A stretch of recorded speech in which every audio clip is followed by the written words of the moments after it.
আমাদেরকেও আল্লাহ তাআলা কোরআন দিয়ে ধন্য করছেন, মর্যাদা বাড়িয়ে দিয়েছেন। কারণ কোরআনের চাইতে বড় কিতাব আর পৃথিবীতে কি বলে ঠিক না? কথা কার? কোরআন যার ভিতরে আছে তার মর্যাদা আছে না নাই? আছে দাম? কই আমরা কি দাম দিতে জানি?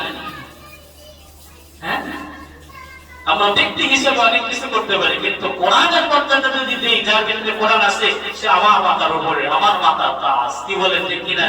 তার সম্মান সবসময় করতেই হবে। ব্যক্তি হিসেবে আমরা যা করি করি কোরআনের কারণে মর্যাদা, কি বলেন ঠিক কিনা? আমি ব্যক্তি জীবনের সব কথাই যদি প্রত্যেক সপ্তাহে বলি, আপনারা শুনবেন তো? হ্যাঁ, যদি কোনো গল্পকার, লিপিকার, রূপকার কেউ যদি এখানে এসে, কোন কবি প্রত্যেক সপ্তাহে যদি শুধু নিজের জীবনী আর নিজের সবকিছু কাব্যটা প্রসঙ্গ গুলো যদি বলতে থাকে, আপনারা শুনবেন তো? হ্যাঁ, বলবে আপনাকে আপনি রাখেন, আমরা চলে গেলাম, নামাজও করবেন, কি করবেন?